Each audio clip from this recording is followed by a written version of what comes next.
मंदसौर जिले के नाहरगढ़ थाना क्षेत्र के ग्राम बिल्लोद स्थित हजरत अब्बास अलमदार के पावन चुल्ले पर मुहर्रम की 8वीं तारीख यानी शुक्रवार को हजारों श्रद्धालुओं की भीड़ उमड़ पड़ी। यह आस्था का केंद्र 8 तारीख वाले बाबा के नाम से प्रसिद्ध है, जहां हिंदू मुस्लिम सहित सभी धर्मों के लोग समान श्रद्धा के साथ शीश नवाने पहुँचते हैं। यहाँ की मान्यता है कि जो भी भक्त सच्चे मन से मन्नत मांगता है उसकी हर मुराद पूरी होती है। खास तौर पर औलाद की इच्छा रखने वाले दंपत्ति यहाँ आकर मन्नत मांगते हैं और मन्नत पूरी होने पर अपने बच्चों को तोलकर बाबा को चढ़ावा चढ़ाते हैं। इस दिन श्रद्धालु धागा बांधकर मन्नत मांगते हैं और आस्था में डूबे हुए कहते हैं। यहाँ लोग रोते हुए आते हैं और हंसते हुए लौटते हैं। सैकड़ों श्रद्धालु पैदल यात्रा करते हुए दूर दराज से बिल्लोद पहुंचे और फूल चढ़ाकर शीश नवाया।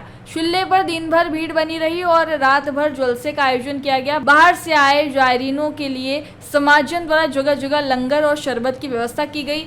श्रद्धालुओं की भारी भीड़ को देखते हुए पुलिस प्रशासन पूरी तरह मुस्तैद रहा। सुरक्षा के दृष्टिकोण से चुल्ला परिसर और आसपास के क्षेत्रों में पुलिस बल तैनात किया गया था।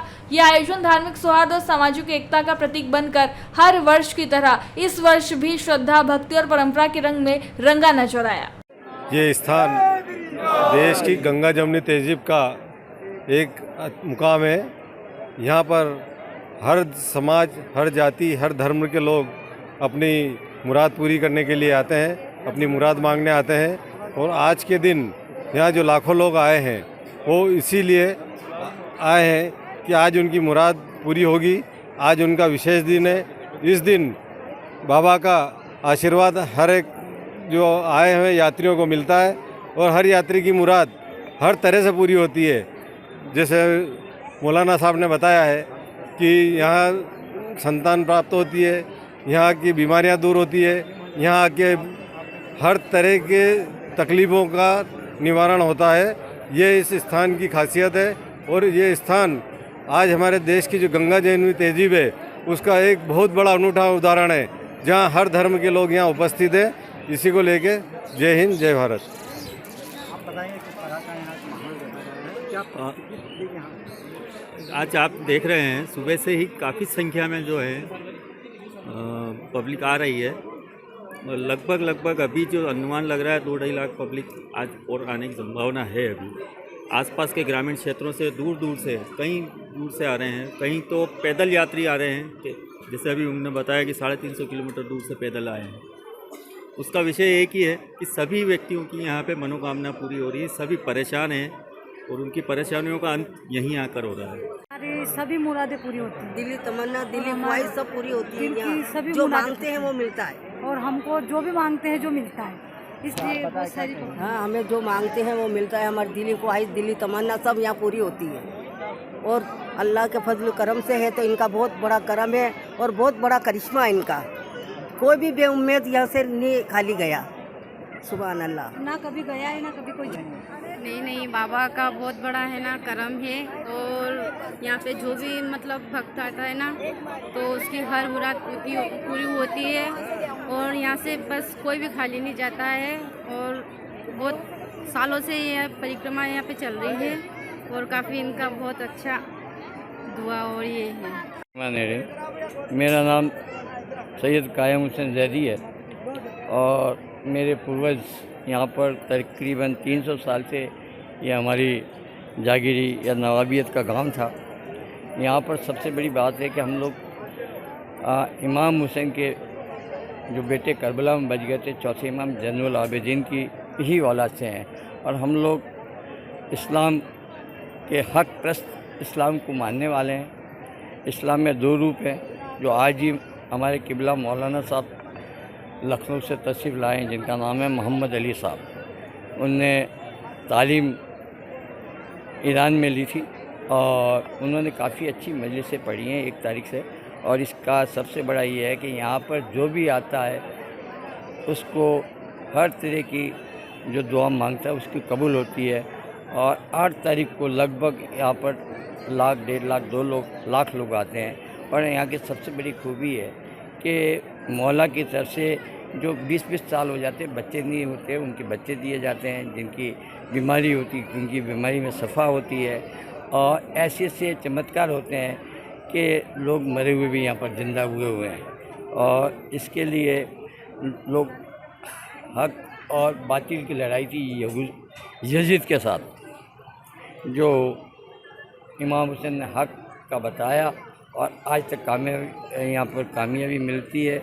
और मैं बिल्लोद में लगभग 1968 से आ रहा हूँ। मेरे पूर्वजों की ये जागीरी थी और आपको बहुत कुछ हमारे आलिम दीन मौलाना मोहम्मद अली साहब बताएंगे। औज़ुबिल्लाहि मिनश्शैतानिर्रजीम, बिस्मिल्लाहिर्रहमानिर्रहीम। सबसे पहले तो मैं आपसे ये कहूँगा कि आप चारों तरफ के मजमे को दिखाइए ताकि दुनिया को पता चले कि यह मजमा कितना बड़ा है और इसमें हर धर्म के लोग आए हुए हैं, ताकि उसके बाद दुनिया को पता चले कि ये जगह कैसी है और क्या है। जब तक ये नहीं पता चलेगा कि यहाँ पे आने वाले कौन कौन हैं, तब तक इसका महत्व, इसकी अहमियत क्या इसका है वो भी समझ में नहीं आएगा।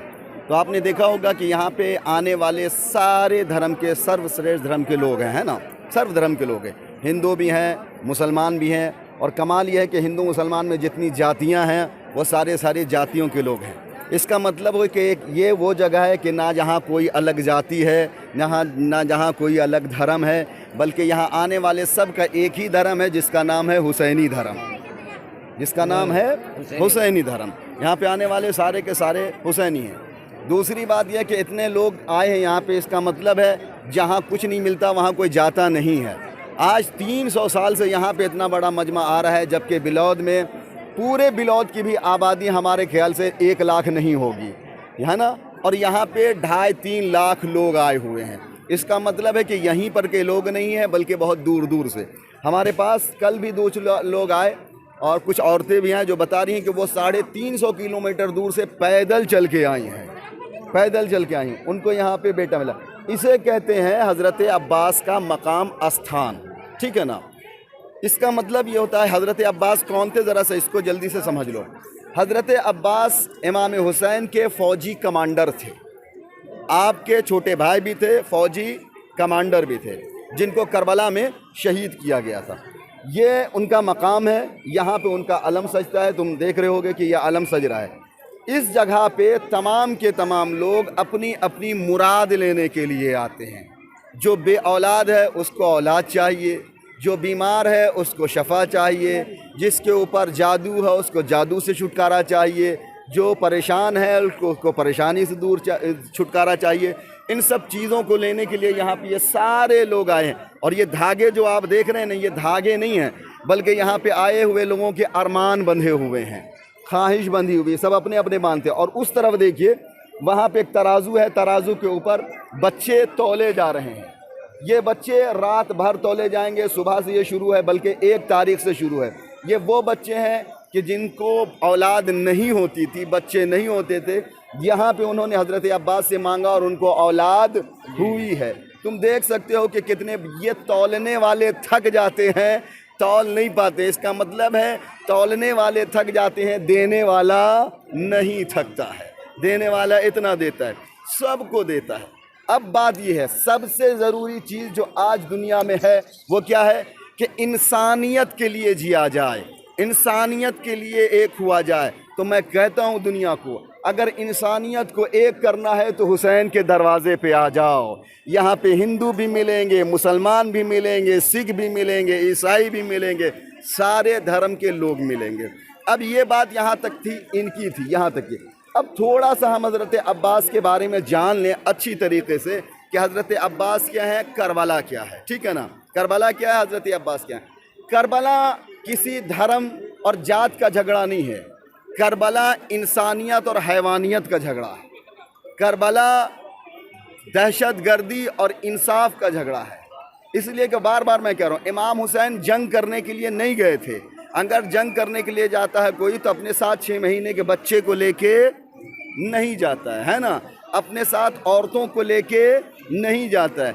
ये अपने साथ बच्चों को, औरतों को लेके कूफा जा रहे थे। लश्कर यजीद ने इनको बीच में यानी करबला में घेर के इनके ऊपर हमला किया, ठीक है, इनके ऊपर पानी बंद कर दिया।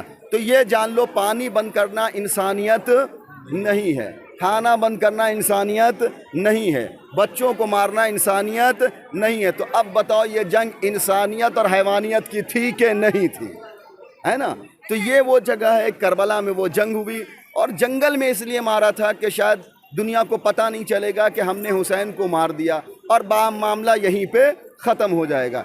लेकिन आज 1400 बरस हो गए, इतने हिंदू मुसलमान का मजमा बता रहा है तुमने हुसैन की शहादत को, उनकी कुर्बानी को, उनके कत्ल को छुपाना चाहा। हमारे यहाँ से तकरीबन 6000 किलोमीटर दूर कहाँ इराक़ में वो वाक़या हुआ, और हम हिंदुस्तान वाले भी आज मना के बता रहे हैं हुसैन कल भी ज़िंदा था, हुसैन आज भी ज़िंदा है। हमको मोहम्मद अली के सैयद मोहम्मद अली रिजवी कहते हैं। मैं लखनऊ से आया हूँ और यहाँ मुसलसल हमारी बात, जो मजलिसें हमारी चल रही हैं मुसलसल, वो इसी बात के ऊपर चल रही हैं कि इंसानियत क्या है, यजीदियत क्या है और हुसैनियत क्या है। जयराम जी, किशन काका, राम राम भाई, राम राम। क्या दोनों भाई बैठ के क्या हिसाब लगा रहे हो? ऊटी लहसुन के भाव आ गए क्या? अरे नहीं रे दादा, ये अपना रमेश नया मकान बनाने के लिए लोन ले रहा है। हिसाब किया तो पता चला कि लोन का पैसा तो ईंट और रेती में ही पूरा हो जाएगा। और अभी तो सीमेंट लानी है, सलिया लाना है, और तो ठेकेदार को भी पैसे देने हैं। मेरे तो कुछ समझ में ही नहीं आ रहा कि कैसे बनेगा मेरा नया मकान। अरे किशन काका, कहाँ इन रेत सीमेंट और लाल ईंटों के चक्कर में पड़ रहे हो? मेरी बात मानो तो अपने घर को बाबजी एएसी ब्लॉक से बनवाओ। इसमें ना सीमेंट और रेत की जरूरत होती है, ना ही तराई करने की झंझट। और लाल ईंटों के मुकाबले आपका मकान काफी तेजी से बनकर तैयार हो जाएगा। इससे आपके पैसे तो बचेंगे ही, साथ ही मजबूती ऐसी कि सालों साल देखने की जरूरत नहीं। और इससे आप अपना मकान ही नहीं, कुएं और खेत की बाउंड्री वॉल भी बनवा सकते हो, जिससे रोजड़ों की समस्या भी खत्म हो जाएगी। वाह भाई, ये तो कमाल की चीज है। फिर तो मैं अपना घर बाबजी ब्लॉक से ही बनवाऊंगा, और मैं अपने खेत की बाउंड्री वॉल। ज्यादा जानकारी के लिए स्क्रीन पर दिए गए नंबर पर अभी कॉल करें। बाबजी एएसी ब्लॉक्स, स्टील से मजबूती।